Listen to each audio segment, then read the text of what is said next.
now. And take it away, Kathy.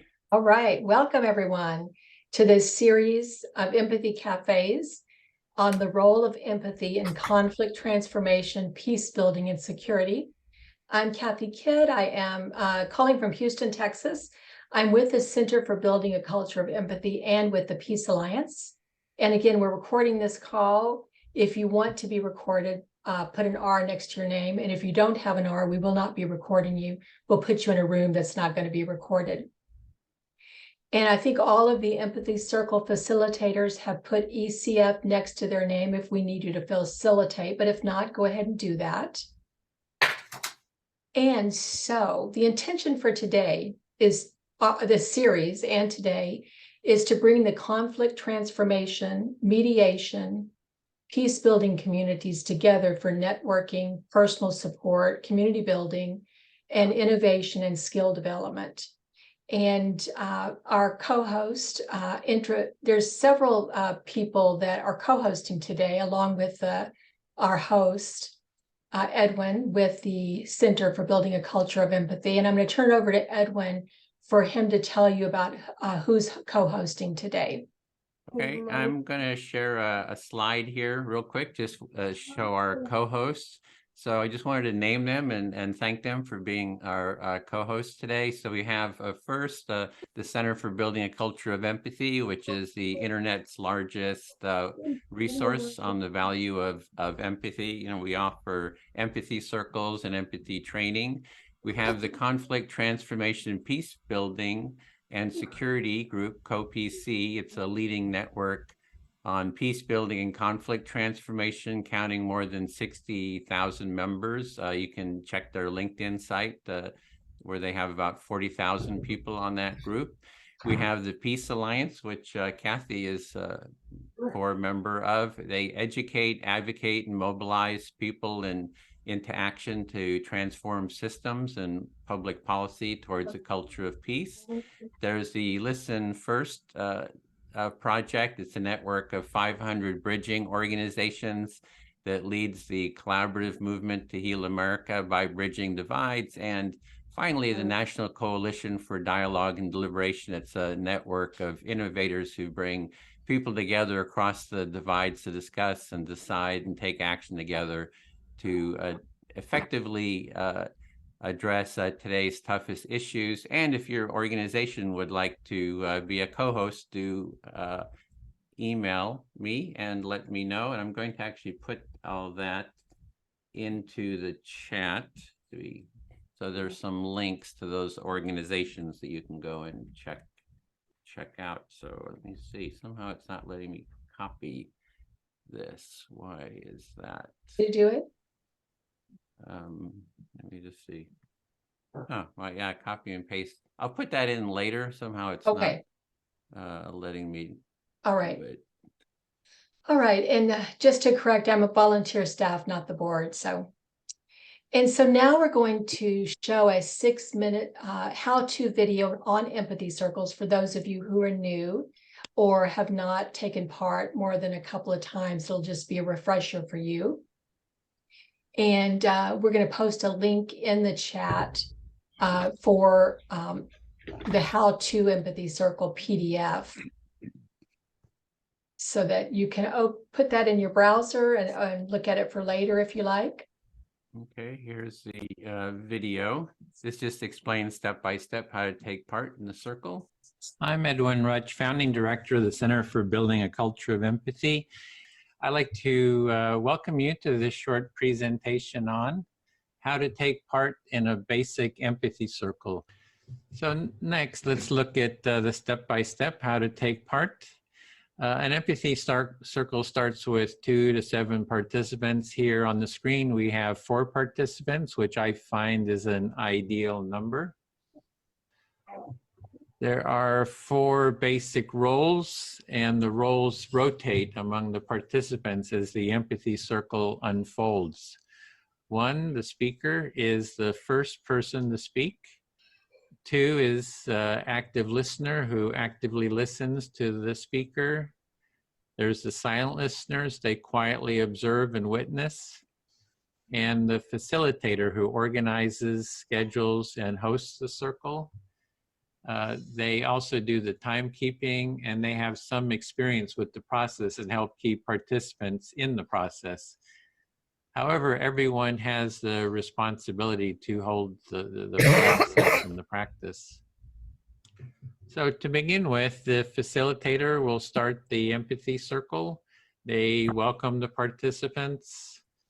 They lead introductions if the participants don't know each other. The facilitator invites participants to give short introductions, for example, their name, where they're from, and something personal about themselves. The facilitator then reviews the empathy circle process to remind everyone how it works. They announce the discussion topic, if there is one. Even if there is a topic, you can always talk about what is alive for you. That is what is on your mind in the moment. And 5, they set the speaker time limits, perhaps 5 minutes, for example. And the facilitator then asks who would like to start to be the first speaker. So at that point, the participant volunteers to be the first speaker. As speaker, you select who will be your active listener, and you can select anyone that you want. You speak about the topic given or whatever is alive for you, and so you'll speak a bit until you have maybe expressed an idea or two, and then you want to pause to give the active listener a chance to recap what they understand that you are saying and feeling. If you say too much, the listener may have difficulty in reflecting it.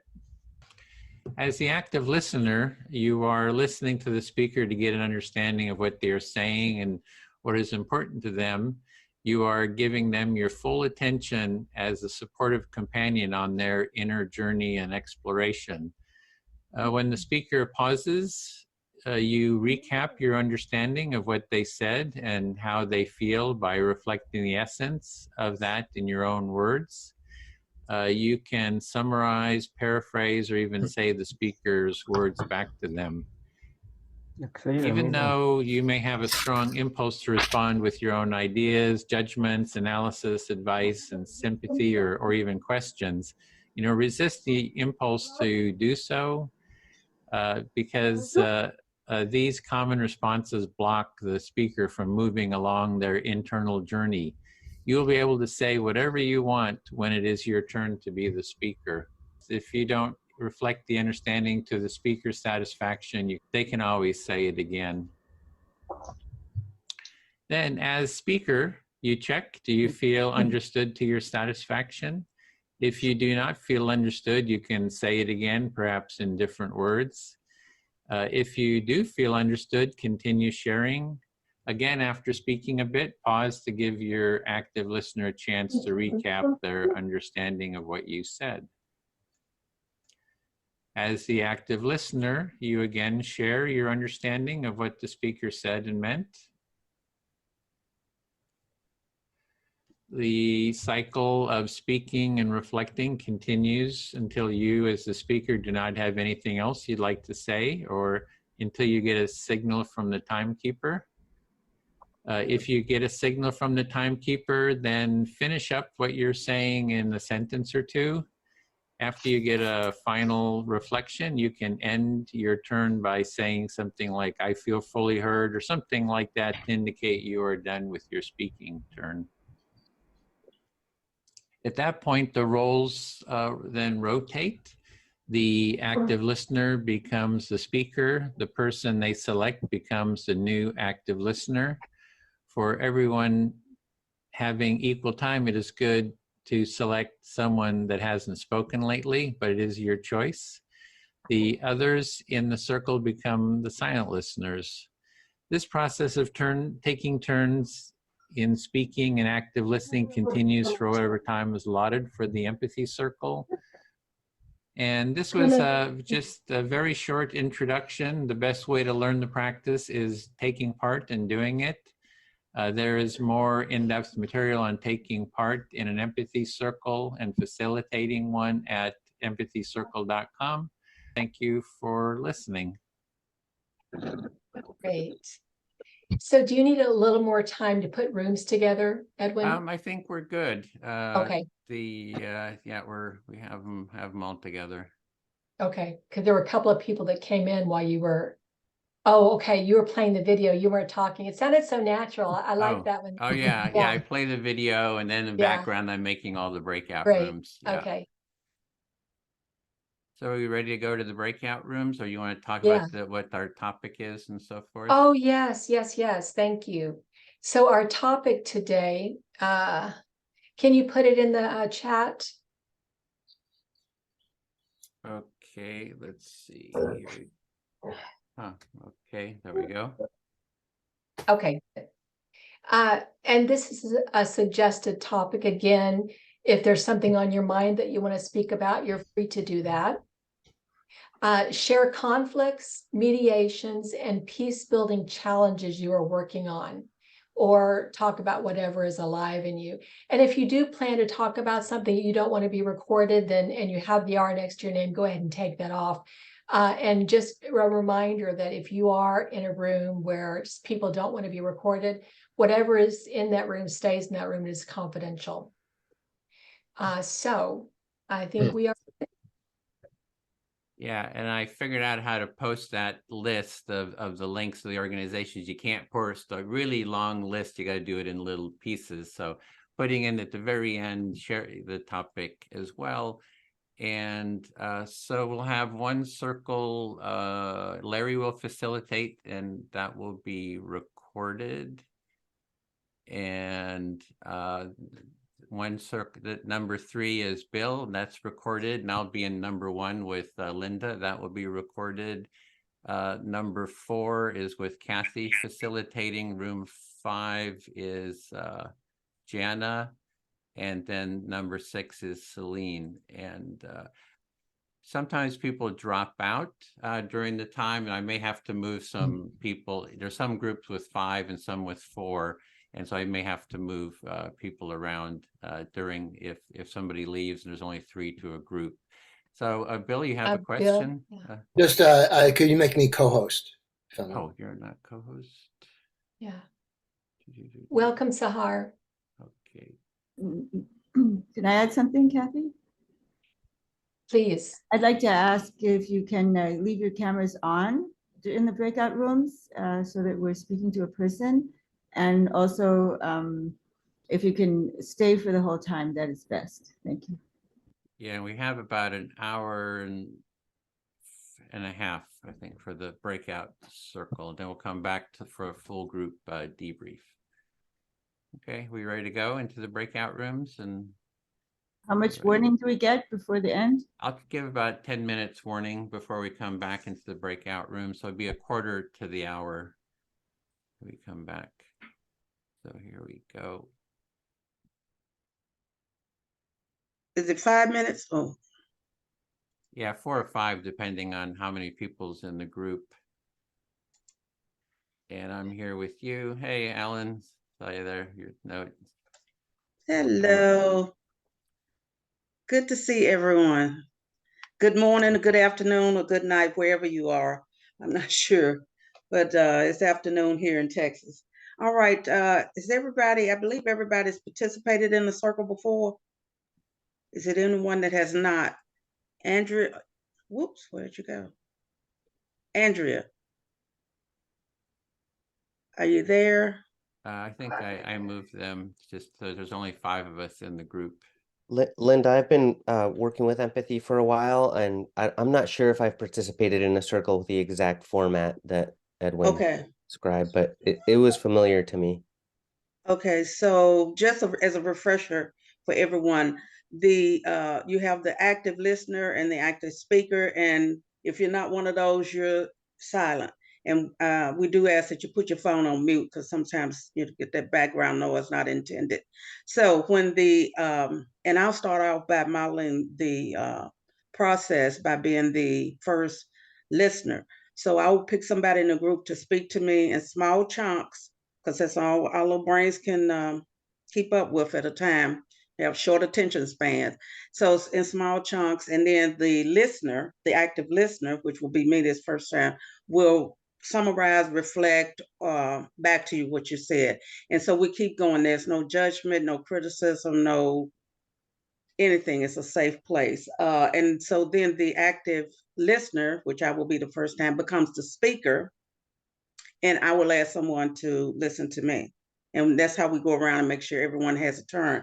Now, when I think said 5 minutes a piece, so when your time is up as a facilitator, I'll hold this sign up.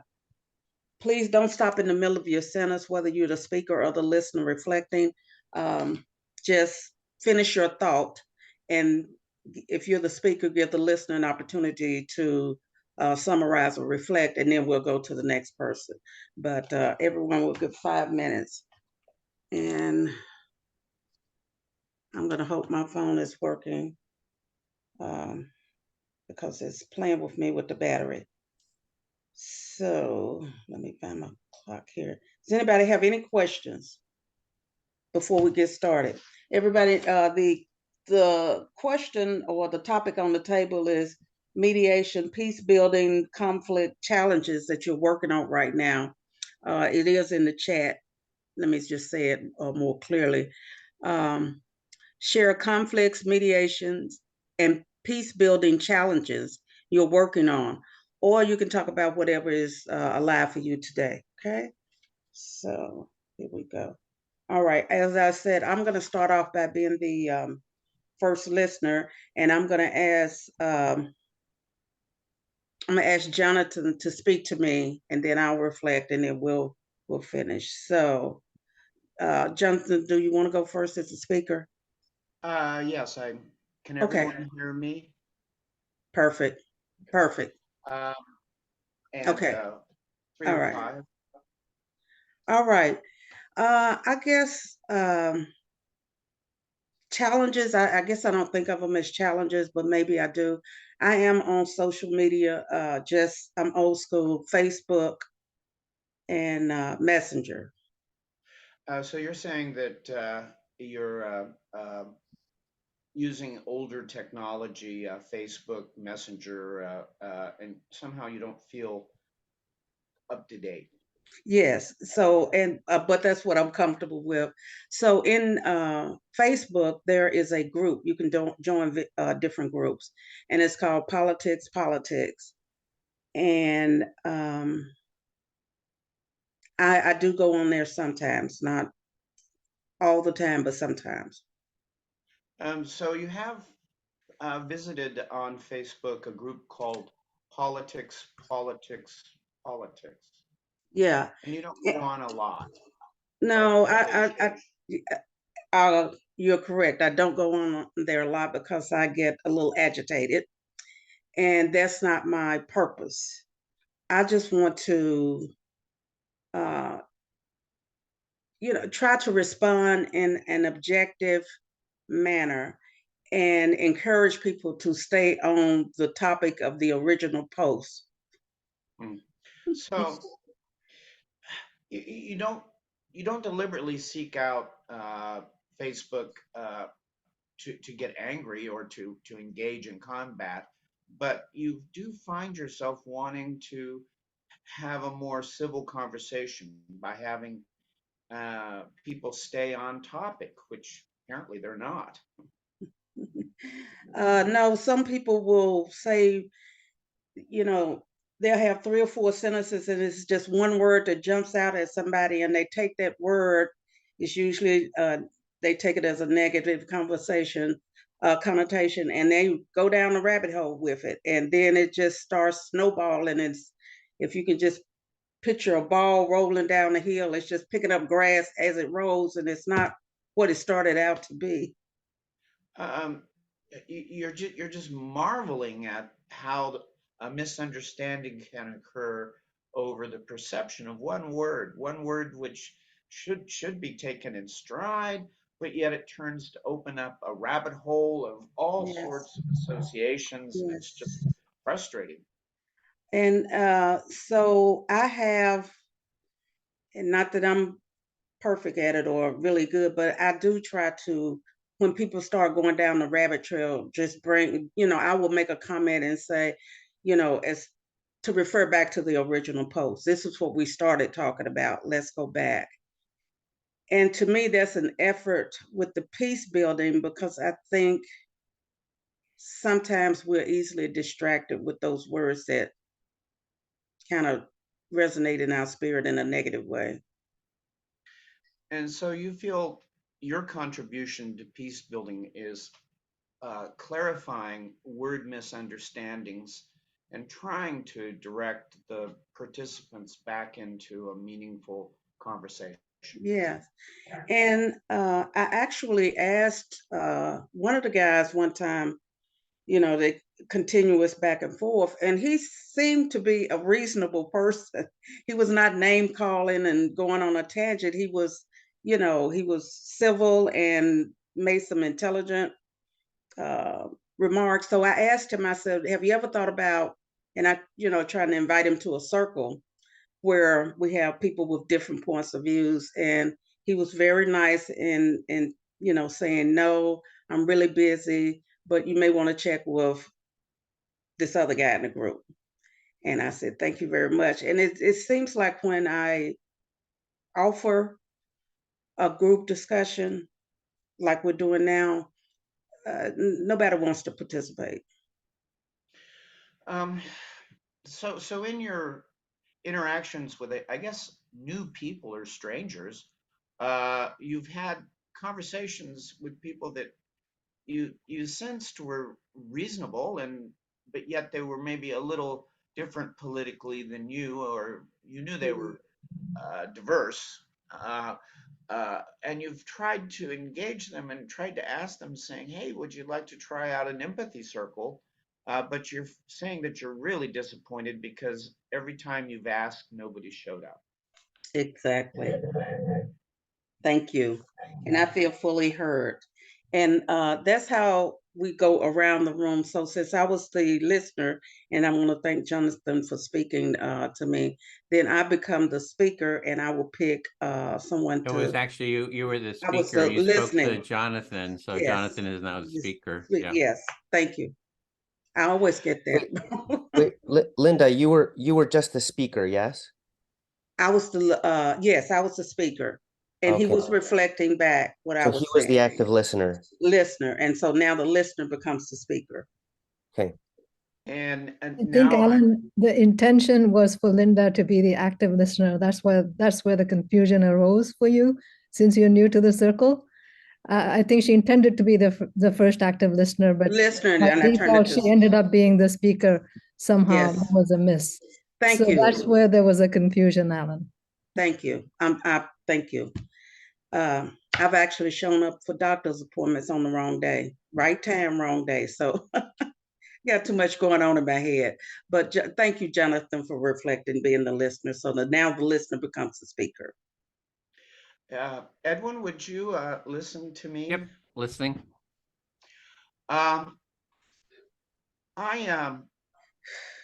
stopped posting on Facebook, I think the day after the former guy was elected. I was very, I had a horrible relationship with Facebook. I was handling accounts for websites and had to do AdWords advertising.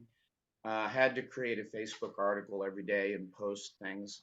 Had to deal with, I think I had about 2,000 people on my Facebook feed, total strangers, totally related with marketing and commercialist stuff. So what I'm hearing is that after Trump was elected, that you just stopped posting the social media, and you had a large group following there, and you just kind of turned that off. Yeah, it was a large group following, but primarily surrounding the Vallejo waterfront weekend. And this was a once a year carnival festival gala at the waterfront. And believe it or not, these community festivals take a whole year of planning. Our group would meet once a month and, be lining up the acts and taking care of all of the details. Yeah, so we're working with the waterfront yearly event, and it takes a lot of work to organize that. It takes a whole year to prepare for one of those festivals. And so there's an overlap also with about 30 or 40 community organizations. And so you can get quite involved. I was spending 2 or 3 hours a day on Facebook. And so you're doing the organizing on Facebook and spending, 2 or 3 hours a day there. Yeah. And it helps if you have a website, because you create your content and put it up on the website first, and then you embed and link back using Facebook and repost. Yeah, it's helpful to have a website and be able to link to that and, post to that. So what I'm saying is at Facebook was a very positive in developing community and promoting things for the community and getting the volunteers, engaged. Yeah, so it's a good, Facebook's a good organizing platform. Yeah. Now on the downside, we have the Cambridge Analytica scandal, and we have the hundreds of millions of dollars worth of disinformation spread by Russia on Facebook and Twitter. So you're kind of contrasting the effectiveness of organizing, but then all these sort of scandals and manipulations like from Russia. So that's kind of maybe a concern of yours. Yeah. Now I've been interested in Mastodon and the Fediverse. And so you've got an interest in Fastodon, the metaverse. It's something. Well, Yeah. Mastodon is a distributed alternative to Twitter. Okay, so this is like an alternative to Twitter. Yes, and I'm currently tracking. There's about 7 alternatives to Twitter that are gaining traction as people leave Twitter, and by the way, leave Facebook. There's a big exodus from Facebook. And a lot of people are leaving Twitter as well as Facebook and going to these other platforms. Yeah, so I have. I'm not. Well, I've never used Twitter. Bless me, I just somehow sidestepped the Twitter. It was bad enough getting involved with Facebook. And you're not a big Twitter user. Just Facebook's been sort of enough for you. Anyway, I bring it up because it intrigues me that a Mastodon site. Now, Mastodon sites mimic the usefulness of Twitter, but they're distributed and owned independently. And it creates a network of independent sites which can cross-post and collaborate. But it's a little more difficult because it's based on pull rather than push. So the Mastodon uses a different process or different approach where it's more distributed and it's a pull approach versus a pushing approach. Yeah, and to clarify, the push approach is where the computer algorithms owned by Twitter and Facebook scan your data and match advertising to fit your profile, so that, and also news to fit your profile, and the artificial intelligence algorithm pushes stuff on you. Oh, okay. So the approach is of the push is that there's these logarithms that determine who you are and then send you information, advertising according to how it kind of interprets who you are. And that was the time. Oh, pause. Yeah, and to close was the that thought. the time? Sorry, is that Yes. time? Okay, there you go. To close the okay. thought, the Mastodon is a pull, and you have to agree that you want something. Mm-hmm. So it's a different approach. Mastodon is like, hey, this is what you want, and it sends you what you want, versus in a logarithm sort of determining what it wants to feed you. And so that's the difference. Thank you, Edwin. I feel fully heard. Okay.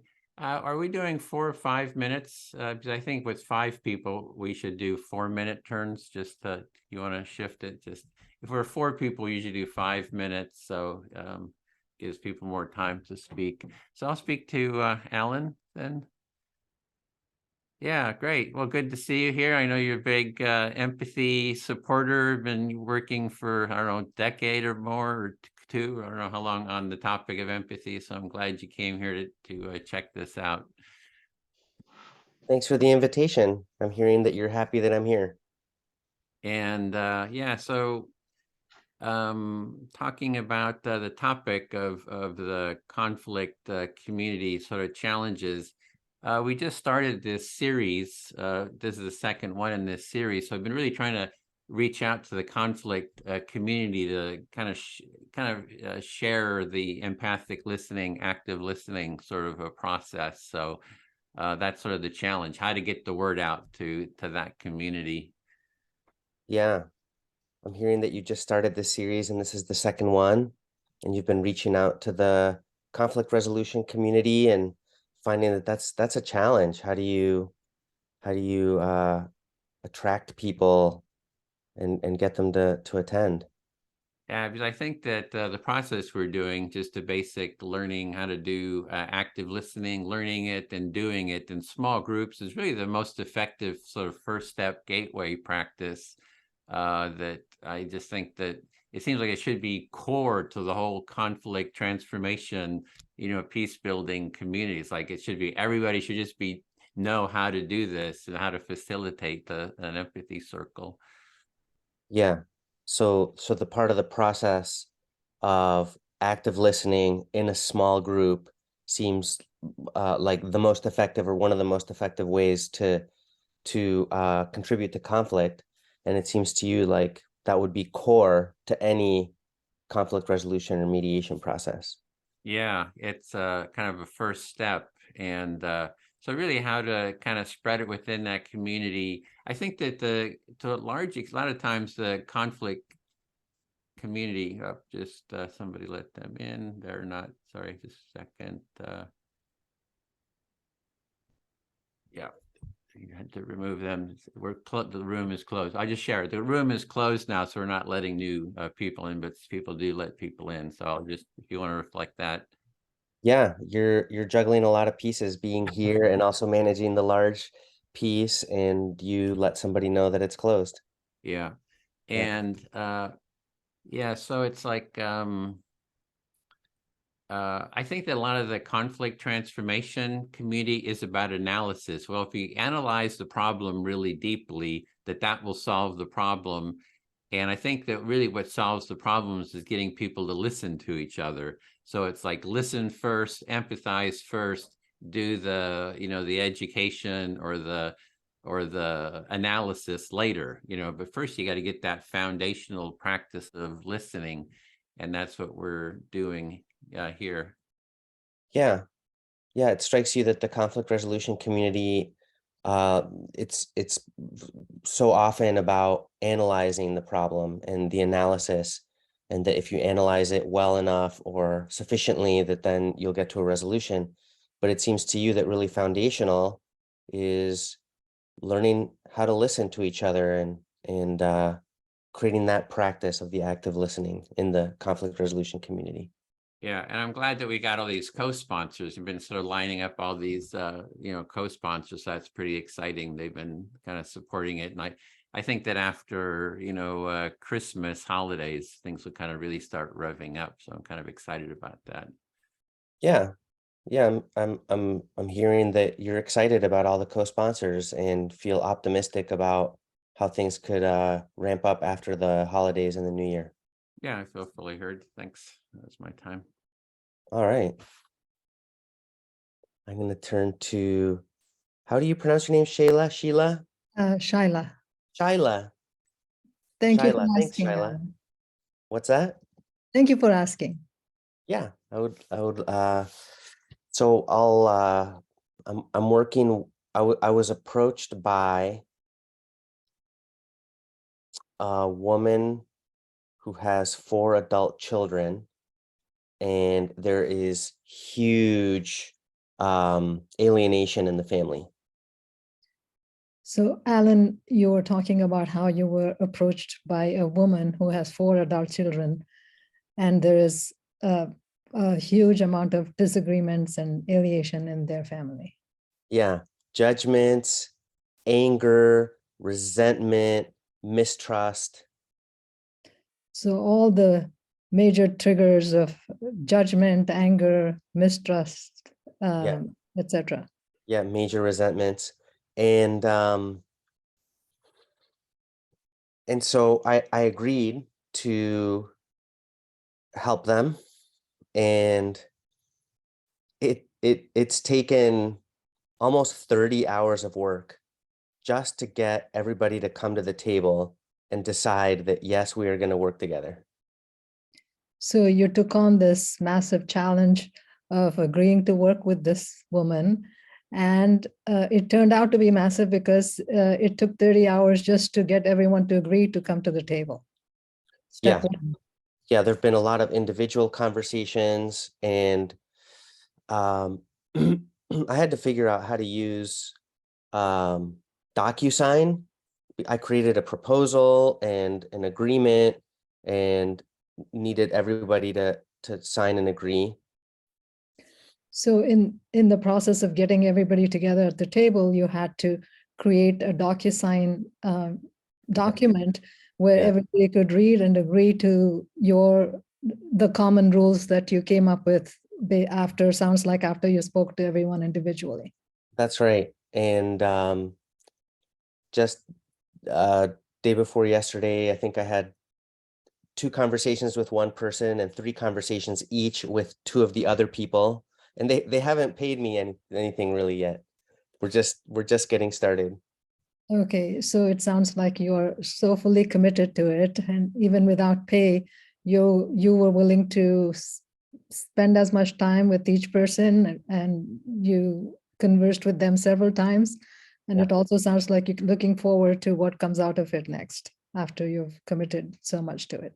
Absolutely, yeah. And I'm very grateful for my empathy skills, because one of those calls, one of the persons said, "I'm out, I'm not doing this."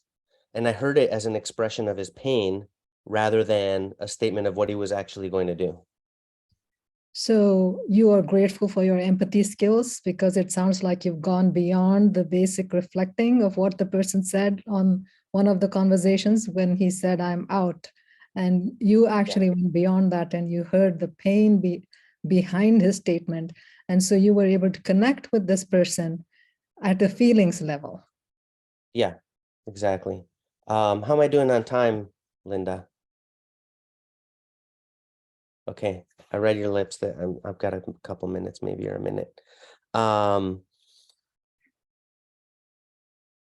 So the alienation has to do with money issues, and the family has some money, and so I gave them a price that I thought would reflect all the empathy support I'm going to need as I work with them, and reflect the emotional wear and tear and lost sleep.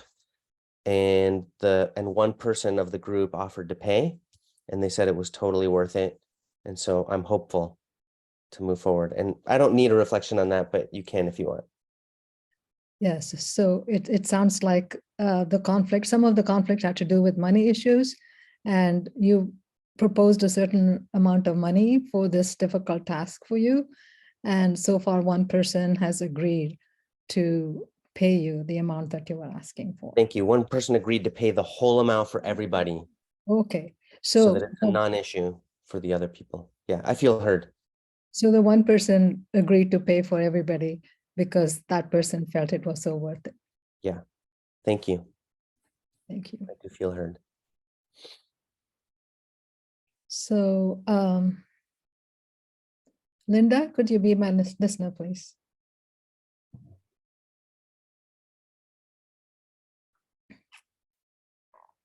So we started off talking about social media, and what I heard from you, Linda, was how difficult it was to actually empathize with people on social media threads, like within a Facebook group. Linda, you're muted. Okay, I'm sorry. You were saying that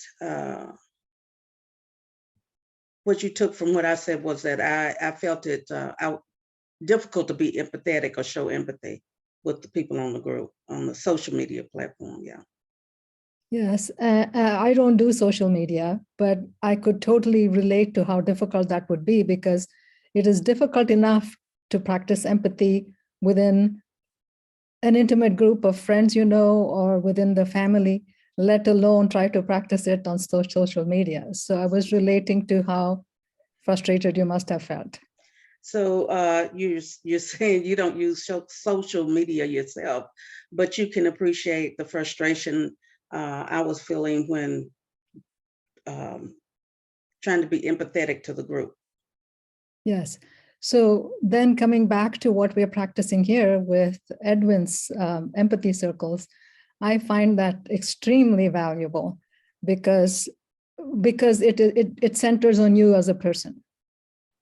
And you find this process that Edwin has us participating in extremely valuable.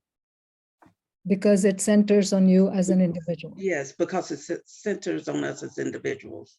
Yes. So I believe that by learning how to practice this very well and very naturally, we can then become role models for people around us.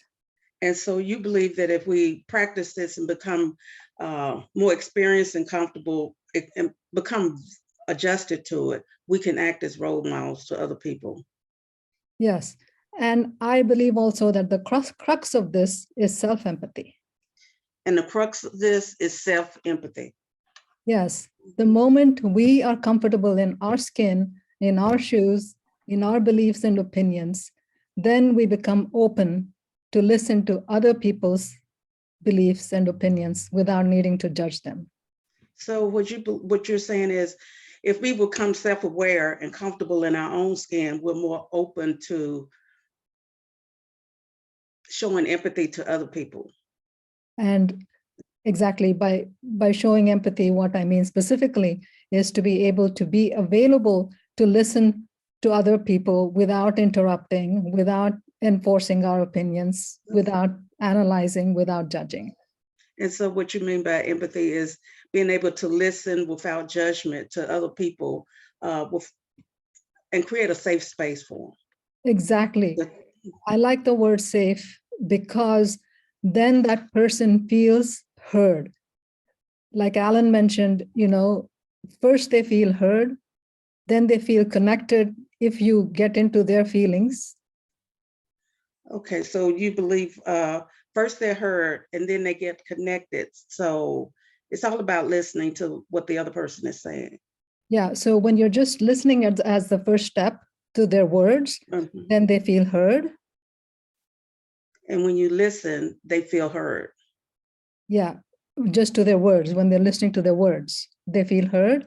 And then when you're listening to their feelings, then they feel connected. Okay. So what you're saying, Shyla, is when they listen to, or they know we're listening to their words, they feel safe. I forgot the term. And then when we're listening to their feelings, we're feeling then they feel connected. Connected. That's the word I want to say. Warmth, and now know that what did. And then they feel connected. Yes. Yeah. Just a last one quick comment.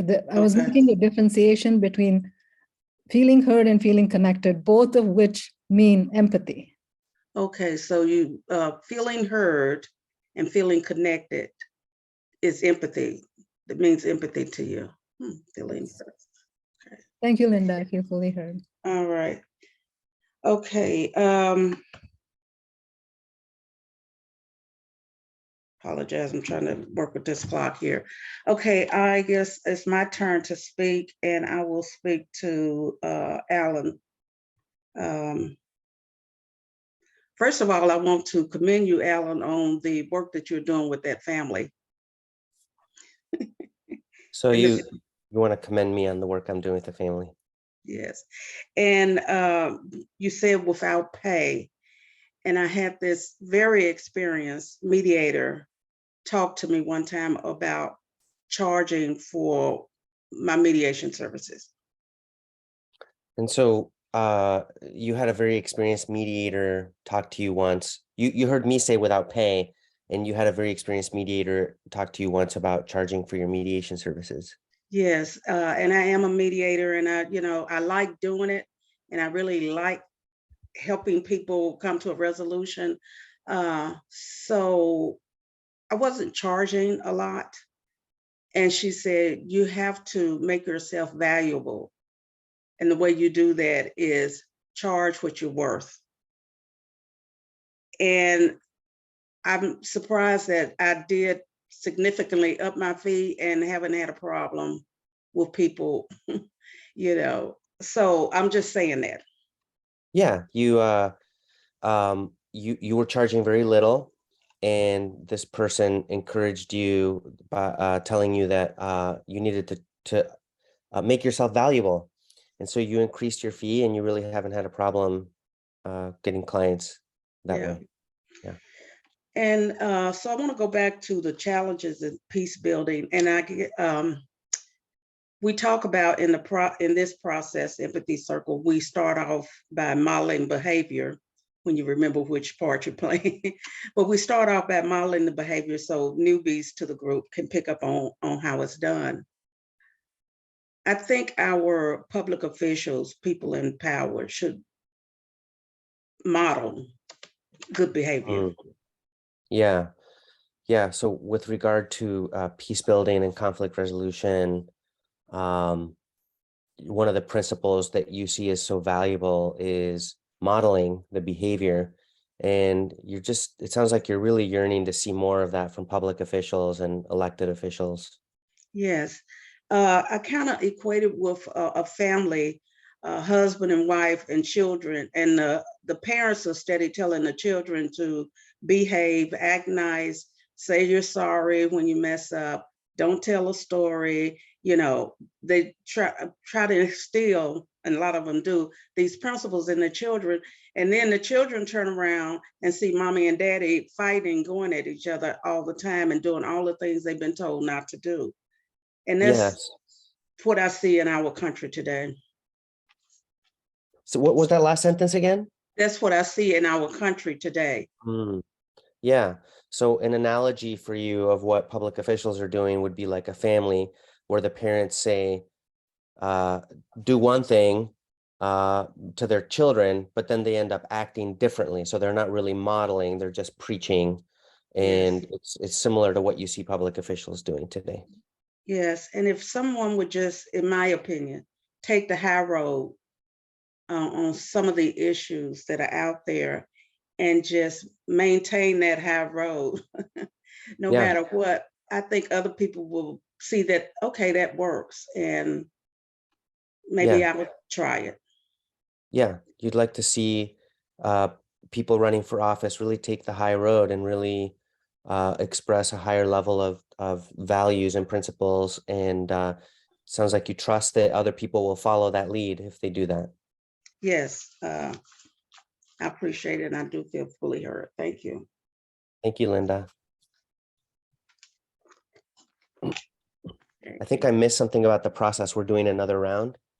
Yes, we can go around and we can stay on this subject, or you can speak on whatever is alive to you, but still 4 minutes. So yes, you can pick some. Yeah, 4 minutes and counting. Yeah, and you pick anybody. It doesn't, I think everybody's had a turn. So yeah, I'll go with Jonathan if you'd be willing to be the active listener. I'd be very happy to. Thank you. Great. I'm just going to switch topics and not stay on the topic of this family I'm working with. It's more of a celebration. I'll let you reflect that piece. So you're going to switch topics from talking about the family you were working with to a celebration? Yeah, I was together with the mother of my children for 22 years. And in 2015, we went through an amicable separation and divorce.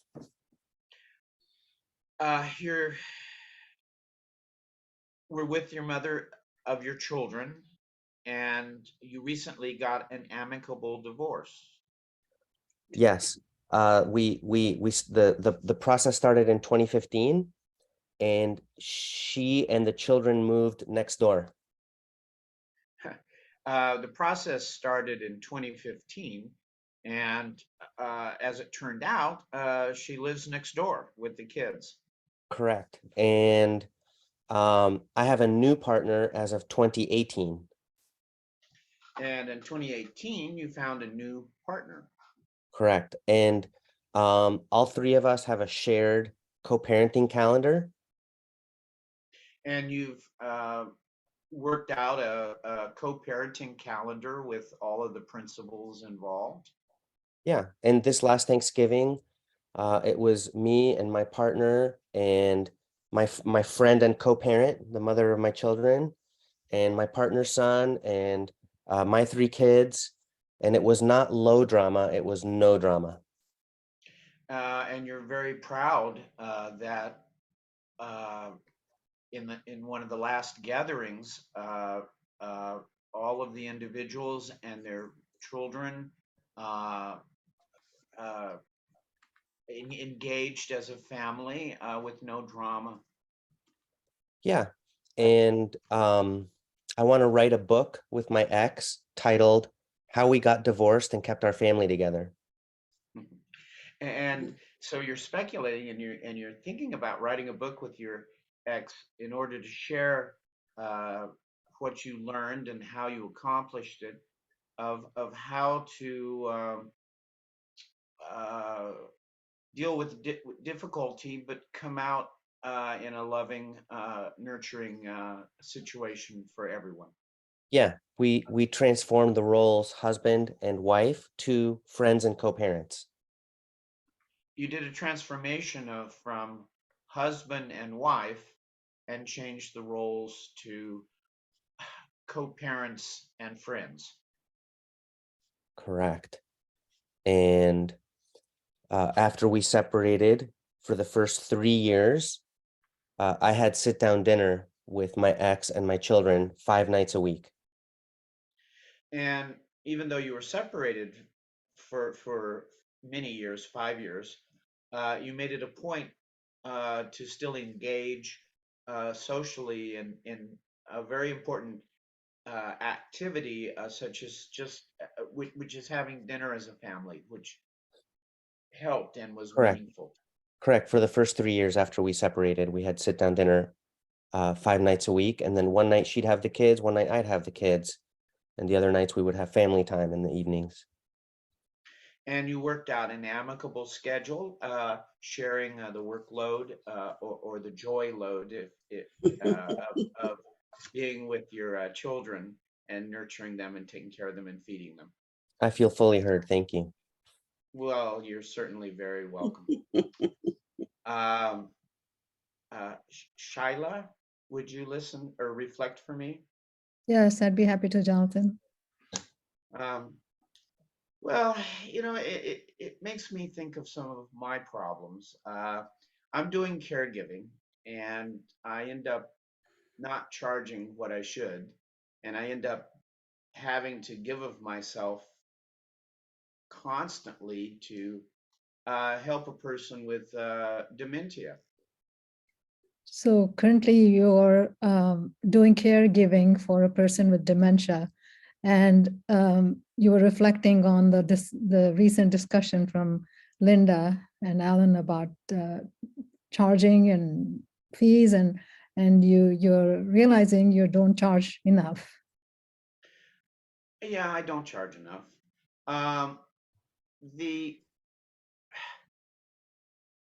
The family that hires me to care for their mother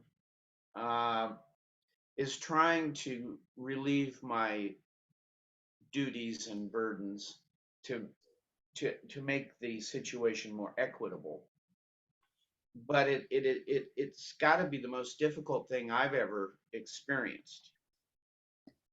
So you are realizing how much of yourself you're giving to this person. It sounds like the person you're taking care of with dementia, and the family also has realized that, and they're trying to make it equitable by taking away perhaps some of your responsibilities.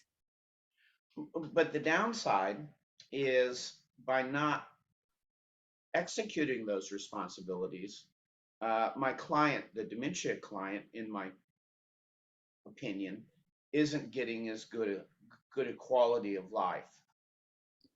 So the downsides of that, in your opinion and your perspective, is that your client, who you seem to care for, is not getting that high of a quality of life. And one of the things that was the most important thing that I struggled with and went out of my way to try and make sure happened to be dinner time, and to sit and have dinner. And so I'm resonating with what Alan said, even though it seems commonplace, but family dinner is just a marvelously humanizing thing.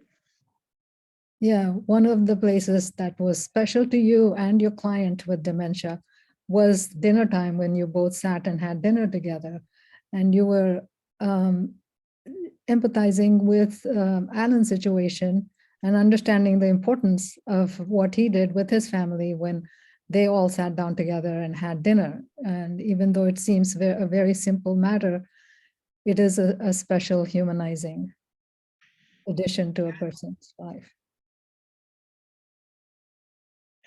And the hardest thing is, if you've been around dementia patients, is the limited dialogue. It's almost, the conversation has been the same for the last 5 years. The most difficult part about being around a dementia person is the limited dialogue, and the conversation repeats or it has repeated in this case for the past 5 years. And so juggling this becomes an interesting exercise in turning empathy on and off. So you find it an interesting exercise to offer empathy to your client if there's not much scope for dialogue. And so you have had the need to turn your empathy on and depending on how the dialogue goes. I appreciate your listening, but I got too complicated. I'll have to add to this later. Okay. So it sounds like, Jonathan, you weren't fully heard because you're saying it got too complicated, and you are going to add to it later because your time is up now. Yes, and you're very sweet and delicately phrasing it. Thank you. Thank you, Jonathan. We only try, Jonathan. We only try. Edwin, would you like to be my listener? Yep, listening. Thank you. Yeah, just take off on that word try. So trying and putting in our effort seems to be the name of the game lately. Yeah, so you're just adding to try. It's like you just try, and that's the name of the game. Just put in your best effort. Yes. And in that sense, I have chosen to focus on the first couple steps of the ladder down from politics that we were talking earlier about. I like, politicians are way up there. Let's not even go there. Yeah, so you're working at the bottom of the ladder, not at the political level. You don't even want to go into that politician level. Yes, because it takes, and I appreciate what you do, Edwin. Once again, I'm saying this because I believe in the grassroots level of the empathy movement, because this is where it starts with each individual. Before the individuals get together to become society, and before society elects these politicians. So you're really appreciating sort of this grassroots listening, empathic listening process, because that's really how it kind of builds up through society to the point where then people elect politicians. Yes. And in the meantime, at the individual level, we are just happier people because we are not in conflict with ourselves. And we are not in sorry, I'll pause there. Yeah, so we're happier as individuals because we're not in conflict with ourselves. Yeah, and conflict is one of our themes today. And really, like I mentioned before, when you're not in conflict with yourself and you're clear about who you are, then you respect the other person for who they are. So if you don't have internal conflict and you respect yourself, then you're going to be able to listen to others and respect them and see who they are. Yes, because we're never going to be the same. One person and, you know, relatively speaking to the next person. Yeah, people are always going to be different, or Yeah. that's just core. Yeah, we look different. We, a lot of times in this group, we look different, we speak different, we're wearing different clothes. Why do we have to think that our opinions and beliefs have to be the same? Yeah, so we look different, we wear different clothes, people are different, so we can't assume that we have to be all thinking the same thing. Yes, and I believe that the universal power has made each one of us unique so that we can use our unique strengths and overcome our unique weaknesses to be a fully functioning member of society. Yeah, so our strengths can overcome our weaknesses to be, you know, functional within society. And so that's sort of something that's been given to us, to have these strengths that overcome the weaknesses. Yes. So for the time being, I feel fully heard. Okay. Thank you, Edwin. Thanks. Linda, could I speak to you? Sure. Yes, sir. I'm ready. Yeah, the what Alan was saying about the, you know, the family, or one was the conflict mediation, and then also comparing that to his family, who sounds like people listen to each other, and sort of contrasting that is very interesting. So you found what Alan was talking about interesting, the fact that, well, he told us about his family, and he also told us about the other family that he's working with that's in conflict, and then his family and family unit appears to be working together. And to kind of head off those conflicts, that's where what we're doing here, I think, is a first gateway practice for a family to have learn empathic listening, right? If that family had been doing from the get-go, from the very time the first couple got married and had children, if they had been doing empathic listening, you know, skill building, had sort of dedicated time to that, probably would have headed off a lot of pain. So I think what we're doing here in terms of for conflict resolution and just general well-being is so important. So your opinion, what you're saying is you believe that if the family that Alan was talking about that's in conflict, had they known and practiced and used this empathic process of listening, empathic process of listening and communicating, they probably wouldn't have the issues that they're having today. Yeah, and you find that interesting. I think, yeah, it's like, how do we kind of head off these problems, especially in the conflict mediation community, right? It's like, here's one simple step we can all do to just do this one simple step, you know, learn this practice, you know, spread it widely, have everyone in the world just learn this as a first step. It's not the end all be all, but, you know, it's just something, it's doable, it's practical. It's like, yeah, it's not rocket science. And you're saying if everyone would just learn and practice this one step, then we could advance and we just spread it, you know, from individual to family to just community. And it's not the beginning and end all of everything, but it's the first step toward Yeah, better well-being. better well-being. Yeah, and it's practical. It's like it's not a concept so much is you have just exhortation. You should be more empathic. You should be more compassionate. It's this exhortation to do something versus, I mean, that's all great, having a philosophy and so forth, but then having a practical how-to is important too. Feel like that practical how-to, the actual practicing of the exhortations and then whatever, is just because this process is practical. It's doable. And also I'm managing a lot. Somebody's going into the weight room. I'm just messaging them, oh, the room is now closed. So I tell them, I'm noticing there's 2 groups of people who've dropped out and there's only 3 in the room. I think, oh, should I merge them? So my mind is a little distracted too. Okay, so you're multitasking physically and mentally. And you're just letting us know that you're just trying to keep this ball rolling, and you're trying to make decisions. Should I move them or leave them or whatever? So. Right. So I feel fully heard. Thank you. You feel fully heard. Okay. All right. Okay. All right. Shyla,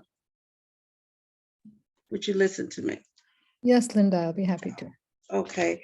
I was jotting down some of the things that you were saying about the you know, the individual level empathy, you know, ground roots. What did you put? Ground roots of empathy is having to do with the individual. And if you're comfortable with yourself, you're able to show empathy to others. So Linda, you're reflecting on what I'd said earlier about how being empathetic to ourselves makes us available to offer empathy to others. Yes, excuse me. And I actually wrote it down, and we are not, when we're not in conflict with ourselves. And I thought that just kind of resonated in my spirit. I said, oh yeah, we are sometimes in conflict with ourselves. So just kind of brought it home.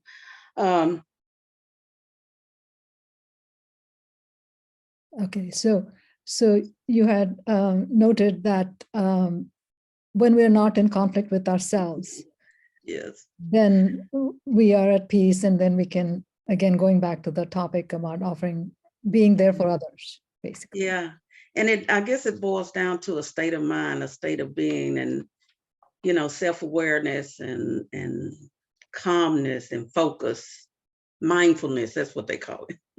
So you're making a point about being mindful, about being self-aware, and of being calm. Yeah. In order to achieve that state. Yes. Because I like this process of listening. It's intentional, and I think showing empathy is intentional. It's not something you just do. So you like this process of listening because it is intentional, and empathy is not something that you just whip up. It's a verb, and it is something you have to do. It's an action you have to take, and listening is one of those actions to you that you can relate to, because that to you shows empathy. Yeah, so it's a choice that we make every day, whether we're going to be the solution or be the problem, I guess. So every day we get to make the choice of either being the solution or the problem. Yes. Now, and I can't remember if it was you or Alan or John, I don't know, but someone was talking about, you know, if everyone, start from the ground up, if everybody could be empathetic, and if everybody, you know, because we're not all the same. I can't remember if that was what you said, because we're not all the same, so we're never going to all think alike. Go ahead. Sorry, I'm sorry, I thought you paused. No, yeah, I did. So you're also reflecting on your thoughts about how we're all atypical, we're never going to be the same. And so there's no point in trying to convince another person Well, I wasn't going there with trying to convince, but what I was saying is we may be individuals and we think differently, but to function and progress, we have to have a common goal or common goals, more than one. So you're saying that we are all individuals, we might think differently and have different opinions and beliefs, but we need to have common goals. Yes, if we're going to survive as a society, we have to have common goals. We may differ on how we're going to get there, but common goals, and then you work on, how you're going to get there. So we may, even though we're going to be different and have different opinions, once we decide on the common goal, then we have to figure out how to work to get to the common goal. Exactly. Yes, I feel fully heard. Thank you. Thank you, Linda. I'd like to tie that in with what Alan is currently doing with the woman and her family of 4 children. Okay, who's going to listen? Oh, sorry. It's okay. Yes, can you, Alan, would you be my active listener? Thank you. Definitely. Since I already mentioned your name in the first sentence, that was a shoo-in. Okay, that's not to be. Anyway, so I was tying that in, the common goals that Linda mentioned. I was tying that in to what you had mentioned earlier about the woman and her 4 children. So I think this is every time I learn, by the way, every time I learn so much from participants in the empathy circle. So what I'm hearing you say is that you always learn so much from participants in empathy circles, and you were tying in some of the goals that Linda mentioned to some of the things that I had said. Yes, and specifically what you had said was about, in order to get to a common goal, you had made up this DocuSign documents to get agreement from all these warring parties within the family, so that you could then work with each person to get closer to the goal. Yeah, so one of the things that you got from that was that I had created an agreement so that everybody could be on the same page about the process we would use together to work toward the goal. And you heard me talking about working with each person individually. Yes. Mm-hmm. Yes. And in contrast, I was also reflecting on the maturity along with the skills needed that exists in your current family. Yeah, and you were reflecting on the maturity and skills that exist in my current family. Yeah, it's almost like a textbook case, because yes, we have divorces, we have disagreements, we have blended families, but your case sounds so idealistic. It's just amazing. Yeah, and it's almost like a textbook case. There are so many conflicts in families, and it sounds idealistic. I'm interpreting that you were inspired by it. Yes, I was inspired by the maturity and the skills that it requires to get to that stage. Yeah, you were inspired by the skills and the maturity that it requires to get to that stage. I was also reflecting on how much practice must have gone in to your relationships, not with the adults in the family, not just with the adults in the family, but also with the children who are growing up. So it sounds like you started them on the relationship building skills at a young age. Yeah, so you were reflecting on how much practice was involved, not just with the adults involved, but also with the children, and you're imagining us really getting them started on that path of the listening empathically. Yes, to get to the idealistic stage, to me, it's amazing. Yeah, it's really amazing to you. The work involved in getting to this, what you're calling an idealistic stage. Yes, and I'm also imagining since I see you and I'm in action here, the approach you would have taken possibly, and then also appreciating the willingness of your partners, your ex and your current partner, the willingness of your partners to learn from you and not just be negative about the whole thing. Right, right. And so you're imagining not just the work I put in, but also that my partners put in, my ex-partner, my current partner, in order to learn from me, is what I heard you say, toward getting to this point.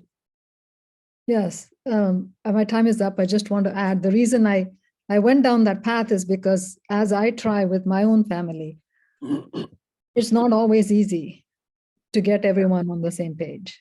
Yeah, you're reflecting on your own situation and how it's not easy to get everyone on the same page. Yeah. Thank you, Alan. I feel fully heard. Thank you, Shaila.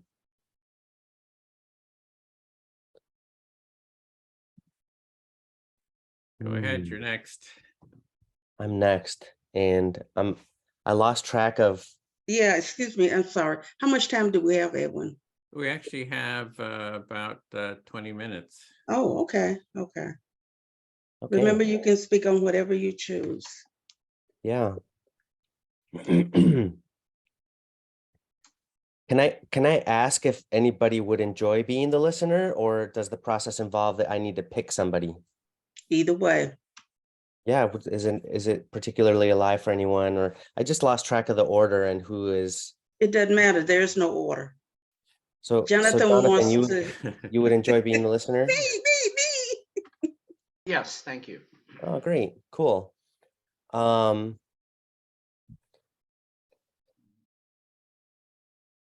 trying to pick between two different things here.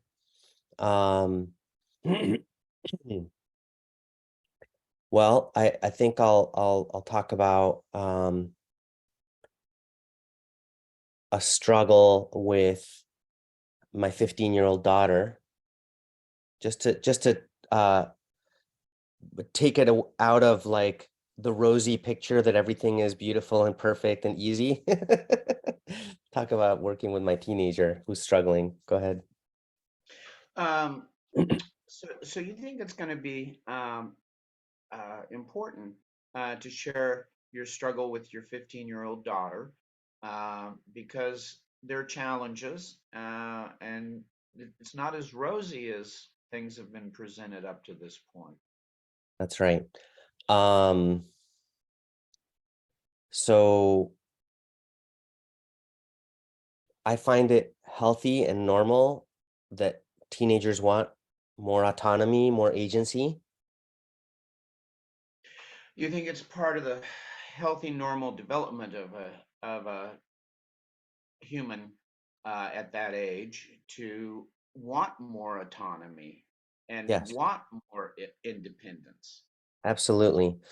And however, a few weekends ago, it was quite disconcerting when her older sister went to pick her up, and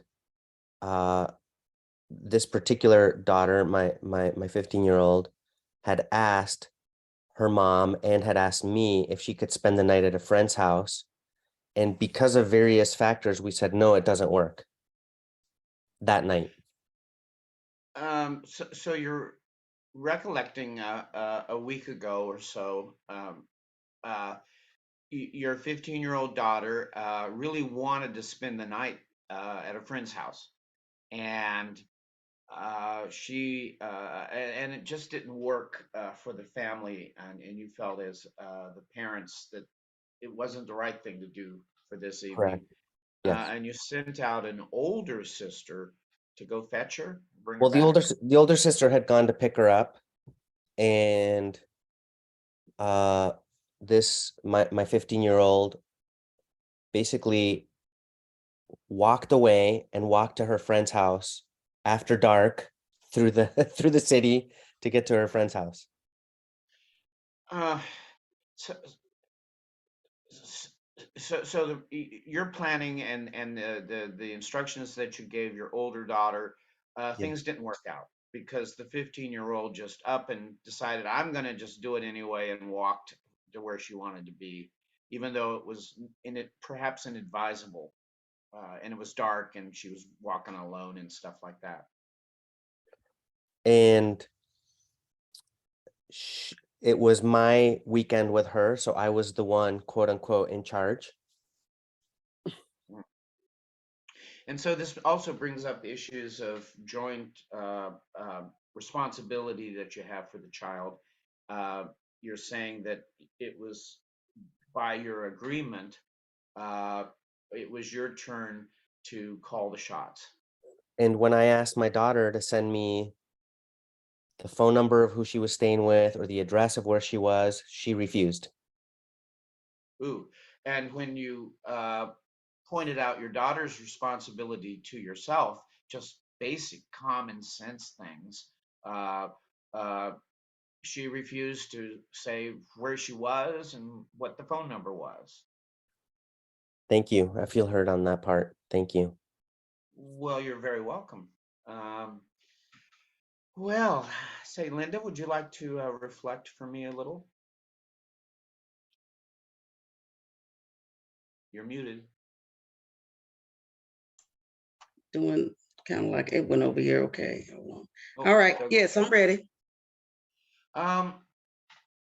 So what I found is that attending the empathy classes over the last 4 or 5 months has made me more conscious of dialogue with everyone I'm talking to and listening to.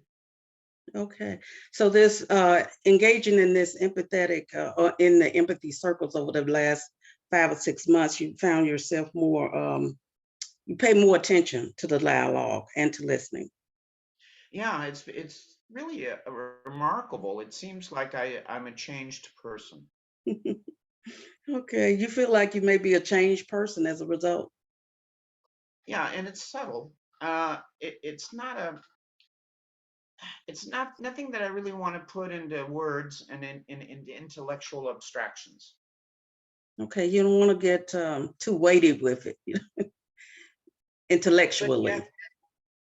yeah, I mean, but yet there's a feeling that I learned something new. Okay. It's the feeling that you learned something new. That's what's resonating. Yes. Yeah. And I've been working with William Fuller and attending his Empathy in the Schools project classes. Okay. So now you're interested in Bill's project, Empathy in the Schools.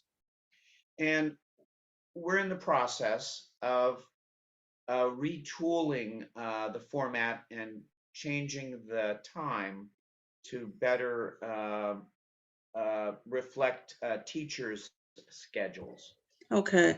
So you're retooling the format and hopefully to make it easier, more accessible to the teachers, their schedules. And I've been kicking around ideas. We're all having a big meeting in January, I think coming up soon, where we're reconvening, and there's a lot of excitement and a lot of a number of participants. Bill's got a number of other supporters other than myself. Okay. So it's a number of people involved in this project with Bill helping him get it off the ground. And y'all are taking a hiatus now and you'll get back together for a meeting in January. Yeah. And yeah. Plan to change the time. And also to, even though, and what I'm interested in is ideas of how to structure the sessions. Okay, so your particular interest is how to structure the sessions. And I think that the most valuable thing in the sessions, and I've written this down, and this is part of our, we're actually trading emails ahead of time so that when we actually meet up, we've got all the agenda and everybody's got their points out there ahead of time. But I think that one of the points I'm stressing is how important it is to give a new teacher the visceral, physical experience of a full hour and a half of reflection and speaking. Okay, so y'all are preparing for this meeting in January by sending emails, exchanging and sharing information. And your particular focus is how to structure this so a teacher can have, a new teacher would have an hour and a half or 45 minutes to engage in this process? Well, a full experience. Okay, to actually experience the process, visceral and yeah, got you. Yeah, Okay. and I appreciate your hearing me. Great. Okay, interesting. Thank you.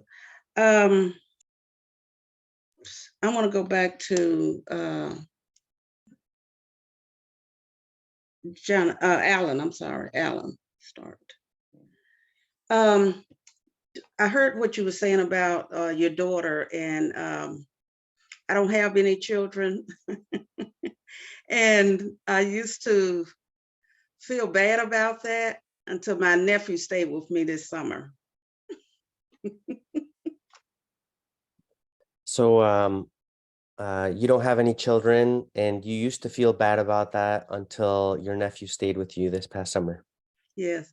I never thought I would make a good mother, so I made sure it didn't happen.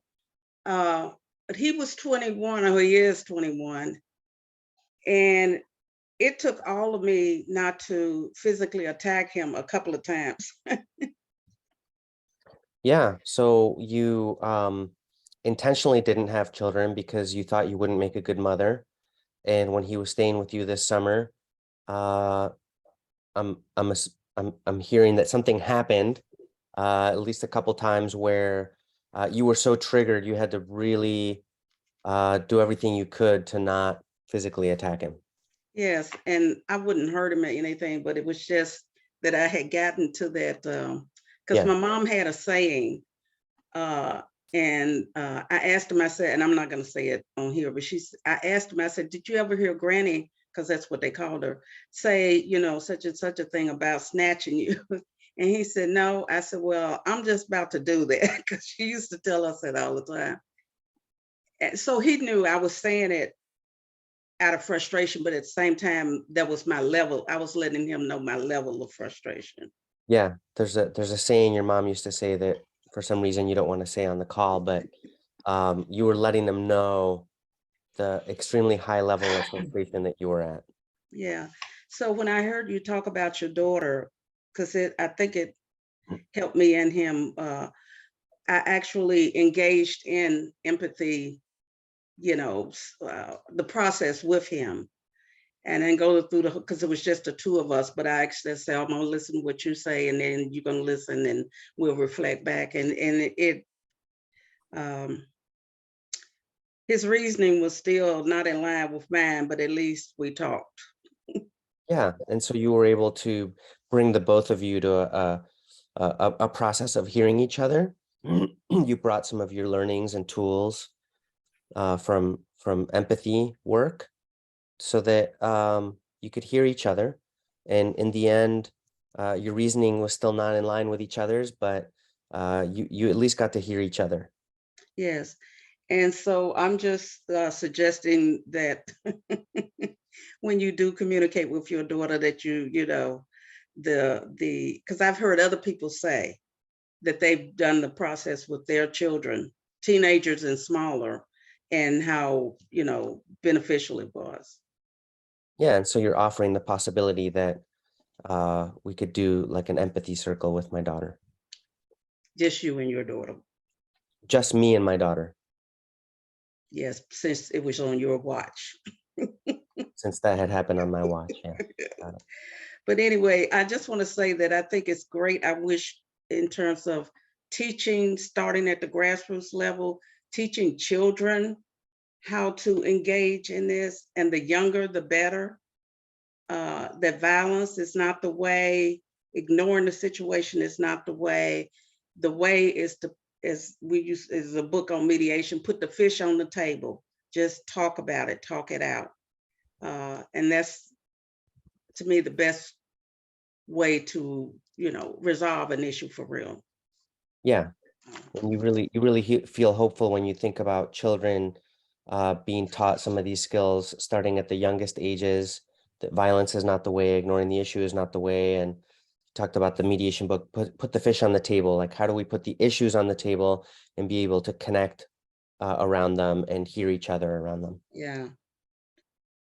Okay, thank you. That was my grandmother's wisdom right there. You don't have to pay for it. I just give it out free. Thank you. Okay. All right. So I don't know who's running me today. This clock of me, my iPhone is acting up. I guess it's time for me to buy another. Let me see. Who do I want to speak to? No, it's Alan's turn. You were speaking, so it's Yeah, Alan. I was speaking. Thank you. Yes, I was. I'll speak, and I'll would you be willing to listen, Shyla? Yes. Thank you.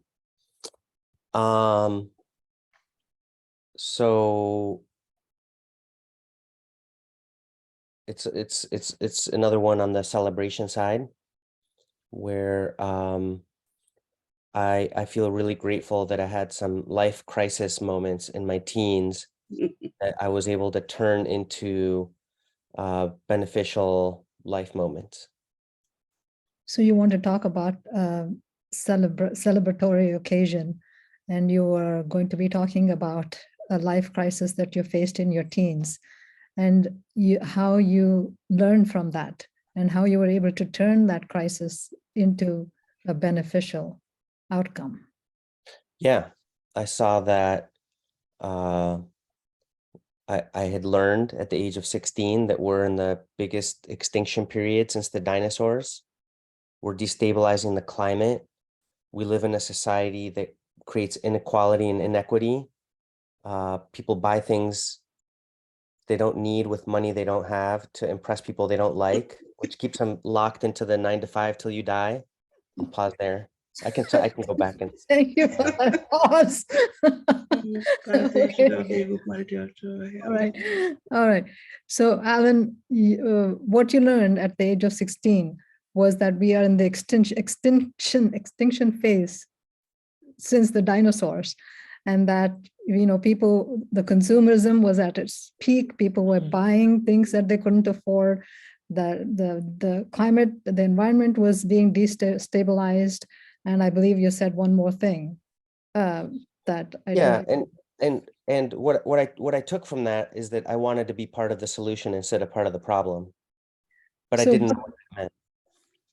I'm sorry, I thought you paused. I didn't catch the last bit.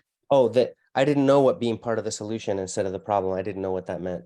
Okay, so you did learn at the age of 16 that you needed to make the choice, and you made the choice to be part of the solution and not part of the problem.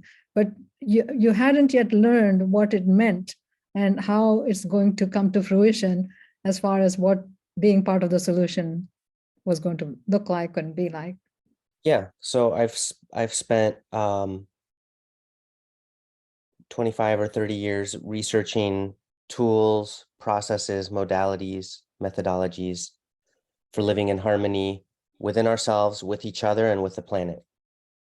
So you spent the past 25, 30 years to come up with tools and methodologies and all this research about how you could be in harmony within yourself, with each other, and with the planet.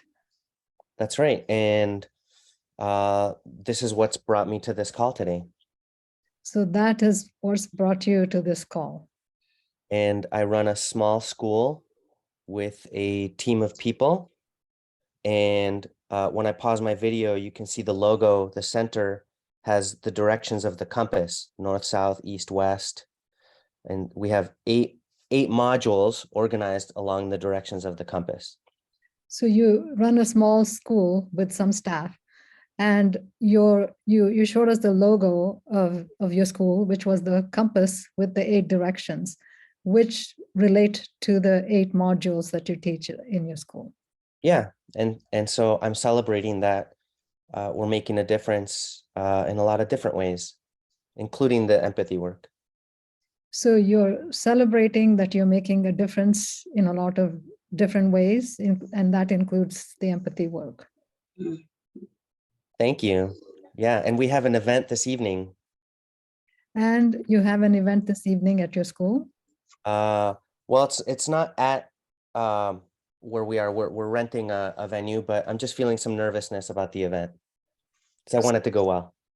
You really want the event to go well, and it is at a different location, not at your school, and you're also feeling a little nervous about this event. Thank you, Shaila. You're welcome, Alan. So, Jonathan, would you like to be my listener, please? Yes, listening. Thank you. So I know we have like a minute or 2 left. I'm watching the clock. Do we have time? All I Yeah, you wanted can to go say for was 3 minutes or so. 3 minutes. Mhm. All I wanted to say is I want to listen to part 2 of Jonathan's dementia client and part 2 of Alan's 15-year-old daughter's episode, the rebellious episode. But anyway, so You're speaking to. I Who- did that again. I'm speaking to Jonathan, actually. Oh, I'm sorry. No worries. I thought I missed it. Pause.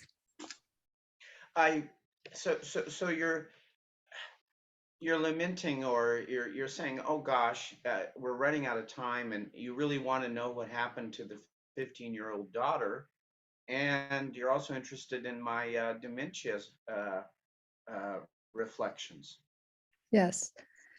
And I am saying to myself at this moment that I'm pretty sure Alan and his daughter have great skills in their toolbox that they can use, and that they'll be fine.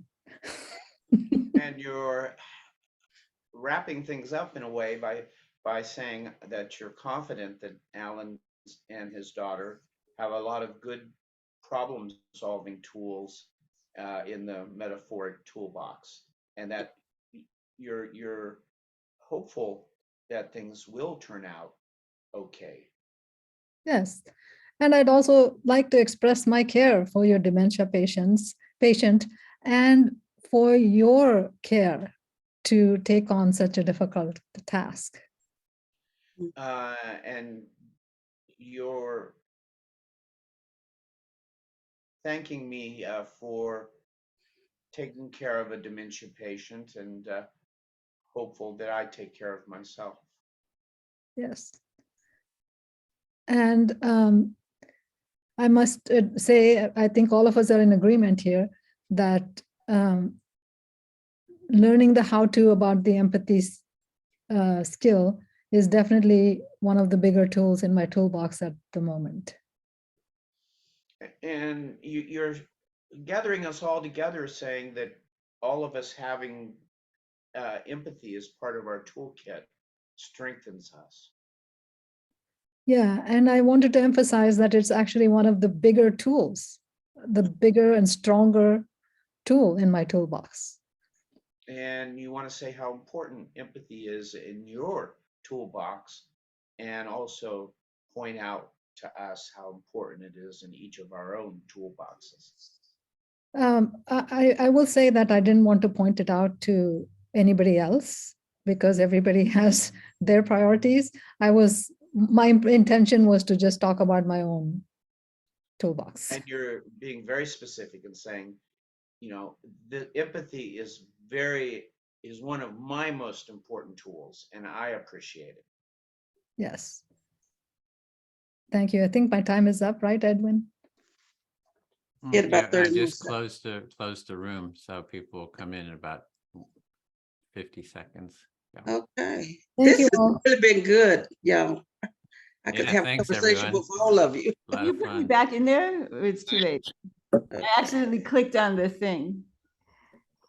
Oh, we're all headed back. Yeah, Yeah. we're all Well, coming back. I thought you were gonna give us 10 minutes, but you didn't give us 10 minutes, so I we just. thought that was. Yeah, That I was- was just gonna say that I thought it was because I was in the room with him. I didn't see it. That's when I was like, That was okay. 58 seconds. It said 58 seconds, and I accidentally I clicked. didn't, Oh, yeah. yeah, you got 22 seconds, 20 now. Well, yeah, I was People doing so much, I talking. didn't even see that. I was like, okay.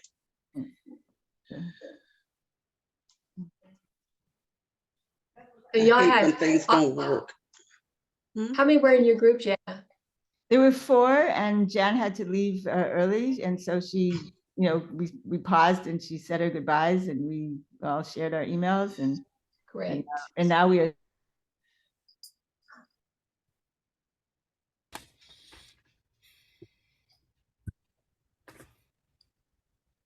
Okay, is everybody back, Edwin? Yep. Okay, Everything's wonderful. Okay, so if you could mute yourself, if you have the possibility of background noise until it's your turn to speak. And Larry is going to guide us in the debrief. Welcome back, everyone. I see people coming back to the main room, so we'll do what we call the debrief, and I'll just go around the screen and ask each person to share, what was the empathy circle experience like for you? And, it's in the chat. And I can't see the chat because I've got the timer. Any insights on the role of empathy in peace building, or whatever you'd like to share about your experience in the circle? So exactly that, insights on peace building or whatever you'd like to share about the circle. Francesca, could I start with you, please? Really? Okay. Oh my God. Okay. Oh my God. Here I am. So, well, we had a really significant moment. What do I got? A minute? A minute. Okay. So, it was just, we had a really significant moment of deeper connection as a result of being able to communicate openly. Well, I don't even know how to share this, to be honest with you. I don't know how to share this. I don't know what the right way to share it is. But anyway, our communication was deep. We experienced greater connection with one another. We were able to identify difficulties humanity has in bridging the gap between empathy and lack of empathy. And yeah, it was a very enriching experience for me. I'm going to pause there. Thank you. Thank you, Francesca. And Maureen, would you share, please? Yes, thank you, Larry. Yeah, it was wonderful, really. We were 3 in the circle, so we had plenty of time to speak, and the atmosphere was excellent. Thank you.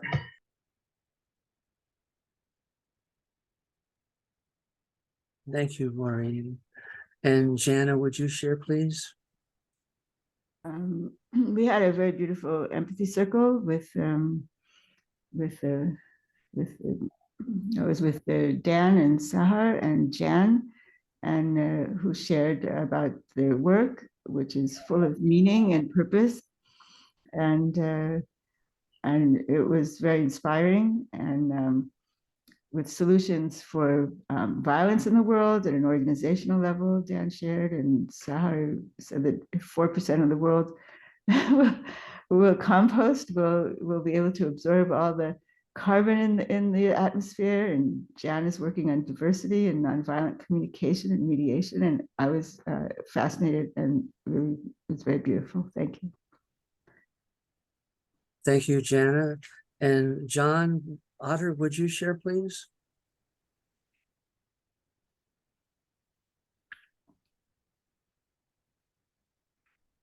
John, are you there? You're on mute if you're speaking. And John, if you're away, then we'll come back to you. How about Alan? Would you share, please? I really enjoyed the format.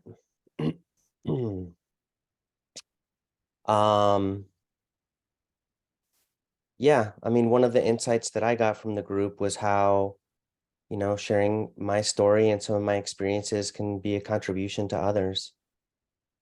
And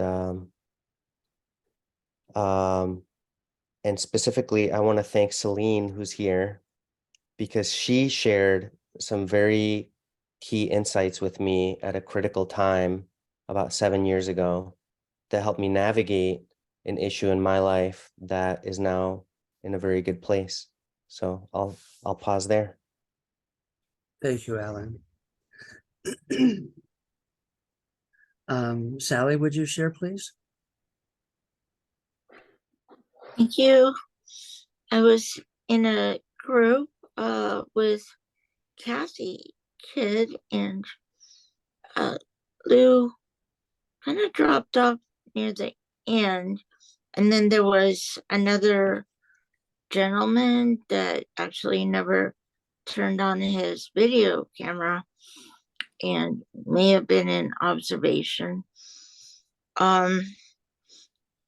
I had the privilege of hearing Kathy Kidd's presentation for this afternoon, and I learned about Malcolm X and Elijah Muhammad. I really didn't know too much. And then discussion on at the very end, loving kindness meditation, which I can't wait to research. Thank you. Thank you, Sally. Linda, would you share, please?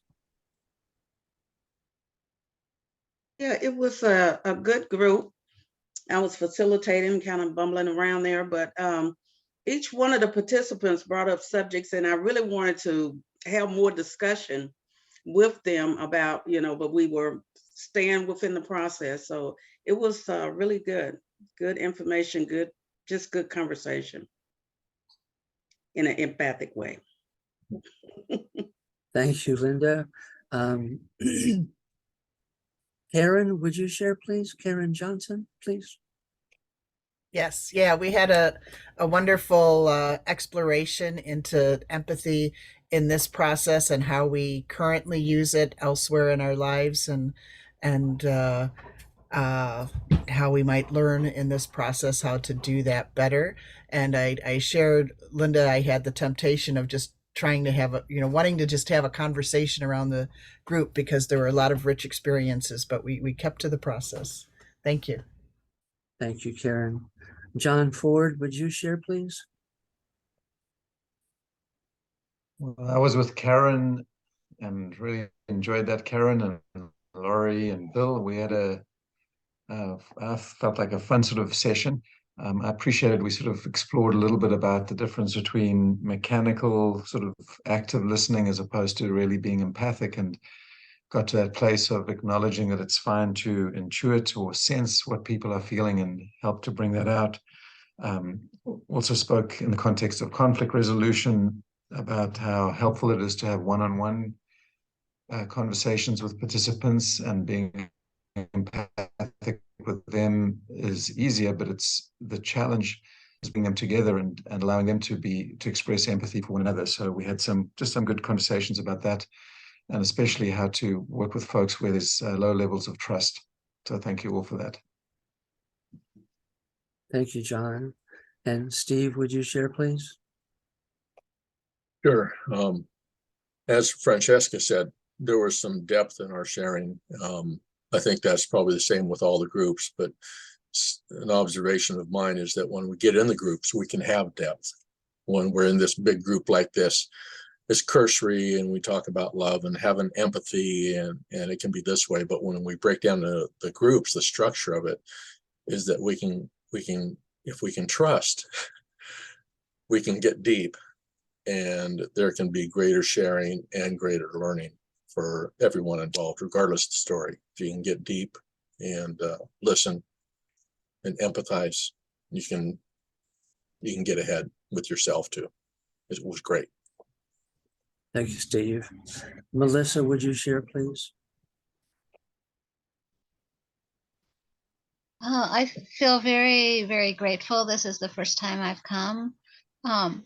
And I just felt fully heard. And within my own body, I feel clearer and more at peace within myself.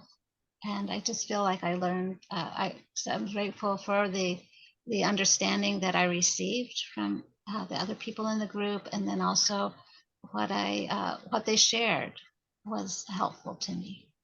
Thank you. Thank you, Melissa. Celine, would you share, please? Sure. I was in the wonderful group with 2 other people. And I think we really looked at our own situations and worked with them. The way Melissa just said, she was one of the people in the group, and also Maureen. So it was very useful and sweet. I loved it. Thank you. Thank you, Celine. And Lori, would you share, please? Yes, yes, I was in a group with Bill and John and Karen, and this is my first time. I felt like I got like a graduate course in this process, and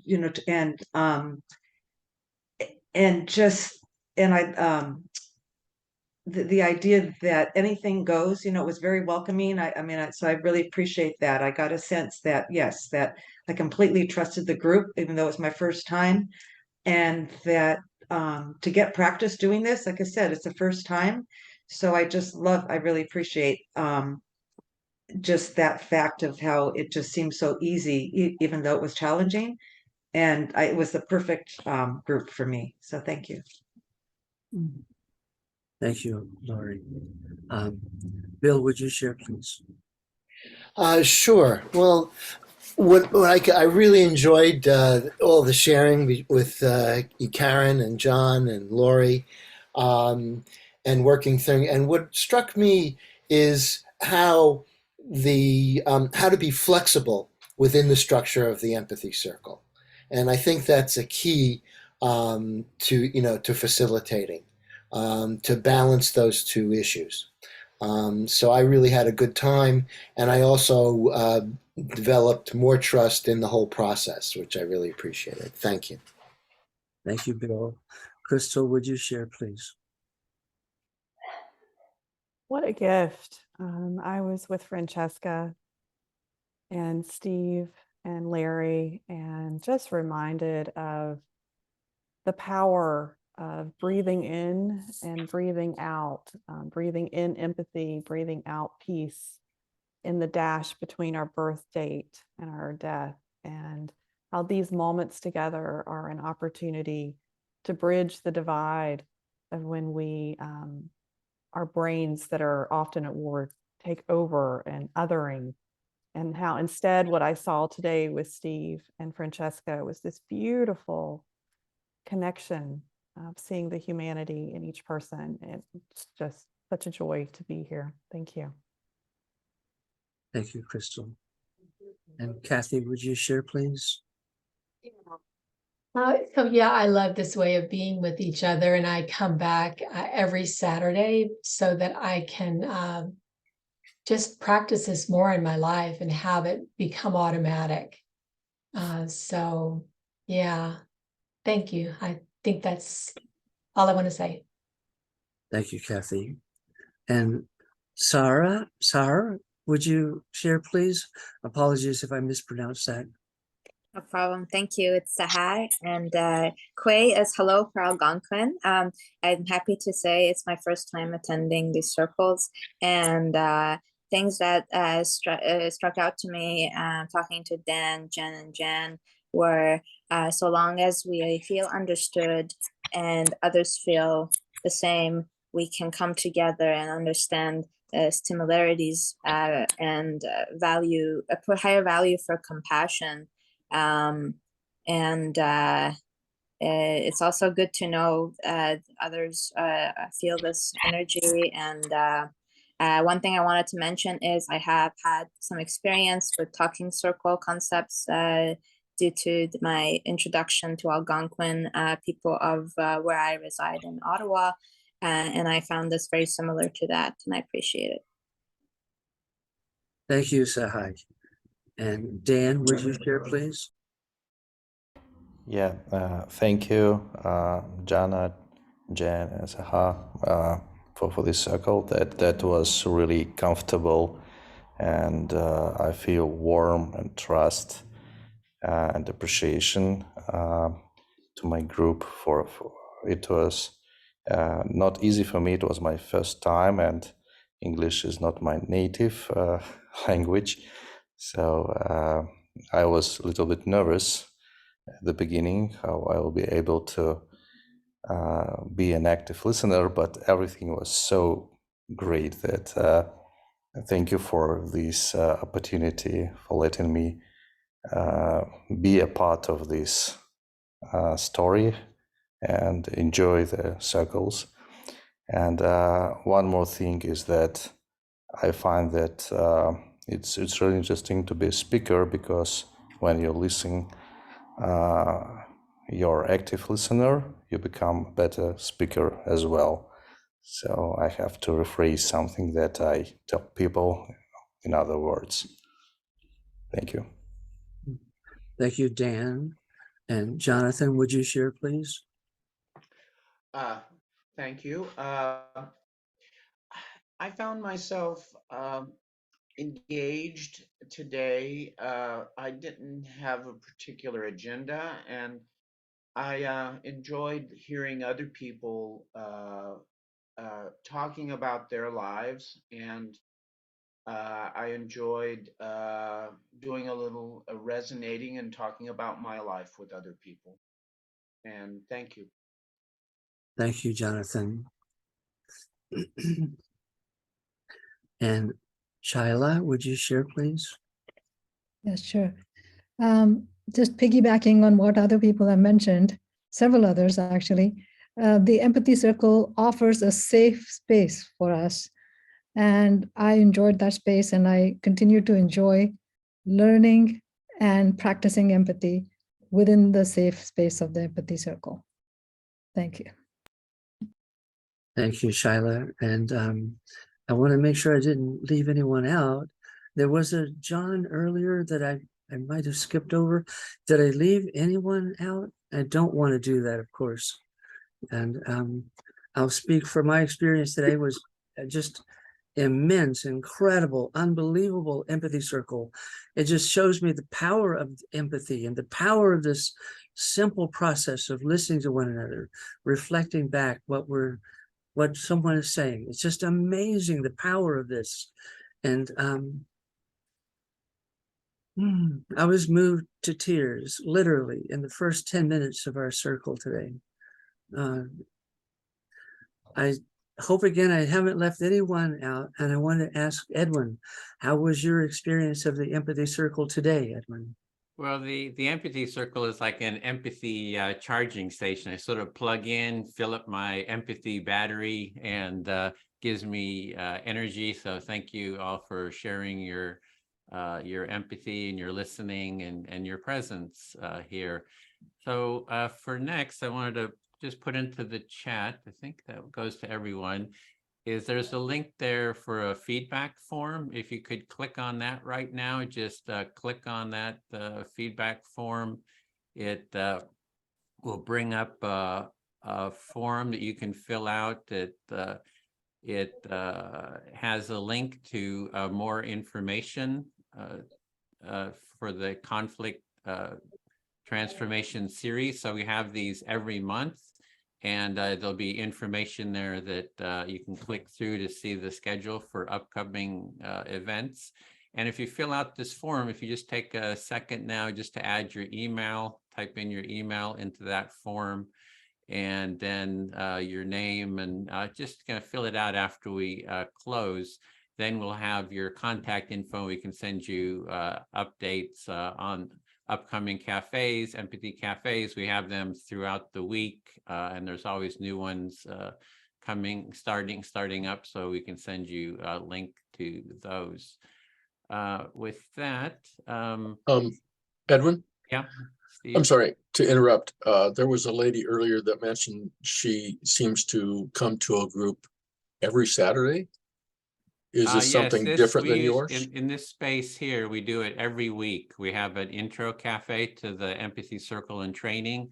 And once a month in this space at the same time, we do this conflict transformation event. So they're totally they're the same event, but you can come next week and every Saturday and we do the same. Yeah, Okay. it's the same. But specifically for the conflict transformation community, it's once a month. And we'll also have a training starting the 21st of January. So if you're interested in learning to be a facilitator of this process, it's a 6-week training. And yeah, you can get that little ECF after your name too. Even though learning this process, you can pretty much do, you just take part in a few empathy circles, and then you can pretty much facilitate one. But this is just for going in depth. And if we'll end here, we like to